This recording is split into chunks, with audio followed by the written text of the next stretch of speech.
और अब बात करेंगे भोपाल में होने वाली ग्लोबल इन्वेस्टर समिट की, जिसमें पीएम के साथ साथ देश विदेश के हजारों डेलीगेट्स आएंगे। लेकिन उन्हीं दिनों में 10वीं और 12वीं कक्षा की बोर्ड परीक्षाएं भी होनी है। छात्र और उनके परिजन बहुत चिंतित हैं, मगर पुलिस का दावा है कि यूनिफॉर्म पहने किसी छात्र को रोका नहीं जाएगा। लेकिन फिर भी परिजनों की परेशानी बरकरार है। देखिए हमारी ये रिपोर्ट।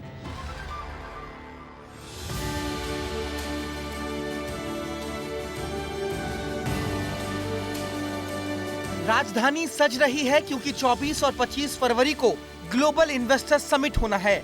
लेकिन इस समिट ने परिजनों की चिंता बढ़ा दी है। ऐसा इसलिए क्योंकि उसी दिन सुबह से 10वीं और 12वीं के बोर्ड एग्जाम्स भी होने हैं।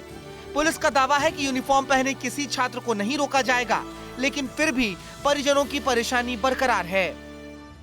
एग्ज़ाम का टाइम है तो आई थिंक बीच में कोई रुकावट ना आए, इसके लिए उनको थोड़ा सा फ्लेक्सिबल होना चाहिए। और हमारी सबसे बड़ी आशंका इस बात की है कि ये बच्चों का 12th का मेन एग्ज़ाम है और इसमें उनको लेकर के ऑलरेडी वो बहुत टेंशन और पैनिक रहते हैं। उस समय अगर किसी पुलिस वाले के द्वारा अगर किसी बच्चे को कहीं रास्ते में उनकी एक्टिवा छोटी गाड़ी स्कूटर रोक दिया जाता है तो वो बच्चे ऑलरेडी टेंशन में रहते हैं और पुलिस को देख करके और भी नर्वस हो जाते हैं। हाँ, मैं बोलना चाहूँगी कि प्लीज़ ये गवर्नमेंट से और शासन से कि बच्चों को एग्ज़ाम्स टाइम में रास्ते में ना रोकें, क्योंकि टाइम पे पहुँचना बहुत ज़रूरी है।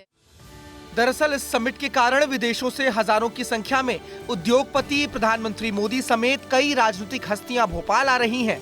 जाहिर सी बात है, सड़कों का रूट डाइवर्ट होगा। जीआईएस को लेकर डेलीगेट्स का मूवमेंट सुबह 7 बजे से ही शुरू हो जाएगा। 1000 से ज्यादा गाड़ियां मानव संग्रहालय के पास होंगी। ऐसे में छात्रों का रिपोर्टिंग टाइम भी सुबह 9 बजे ही है और उन्हें भी 2 घंटे पहले परीक्षा केंद्र पहुँचने की हिदायत दी गई है। ऐसे में उसी दिन बोर्ड एग्जाम होने से परिजन और बच्चों को इस बात का डर है कि कहीं सेंटर पहुंचने के दौरान रूट बदल जाने से उन्हें एग्जाम में सफर न करना पड़ जाए। तो सरकार जैसे अभी हमारा जो प्रोग्राम है सरकार के द्वारा जो इतनी व्यवस्था की गई है, तो हमें पूरा भरोसा है सरकार पे कि वो हमारे लिए एग्ज़ाम टाइम पे भी कुछ व्यवस्था करेगी। और देखते हैं अब क्या होगा। थोड़ा सा डर है बट कर लेंगे। हाँ, डर रहता है, बस है ना। हम यही निवेदन करते हैं कि विद्यार्थियों को पेपर परीक्षा केंद्र तक पहुंचने के लिए कोई भी रोका नहीं जाना चाहिए। परिजनों का डर अपनी जगह है, लेकिन छात्रों को सरकार पर भरोसा है कि इतने बड़े आयोजन के लिए तैयारियां दुरुस्त होंगी। ऐसे में कुछ बच्चों ने समय से पहले ही घर से निकलने की भी सलाह दी है। स्कूल संचालकों के जरिए स्टूडेंट्स को सलाह दी गई है कि घर से निकलते समय यूनिफॉर्म पहने रहें और एडमिट कार्ड भी साथ रखें। शासन द्वारा पहले ही आदेश आ चुका है कि बच्चे थोड़ा सा टाइम लेकर के चलेंगे और बिल्कुल भी डर नहीं है। जब इतना बड़ा प्रोग्राम पूरे मध्य प्रदेश में आयोजित है बच्चों की प्रतिभा को निखारने के लिए, तो निश्चित शासन ने भी समिट के दौरान बच्चों को एग्ज़ाम तक पहुंचने में बहुत हेल्प उनकी व्यवस्था बहुत चुस्त और दुरुस्त होगी, क्योंकि ये पूरे हमारे देश के नागरिक हैं।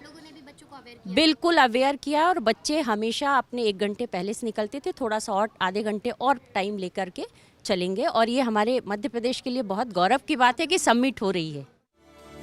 वहीं दूसरी ओर सरकार का भी दावा है कि बच्चों को परीक्षा केंद्र पर पहुंचने में कोई परेशानी नहीं होगी। इन सब का ध्यान रखा जाएगा।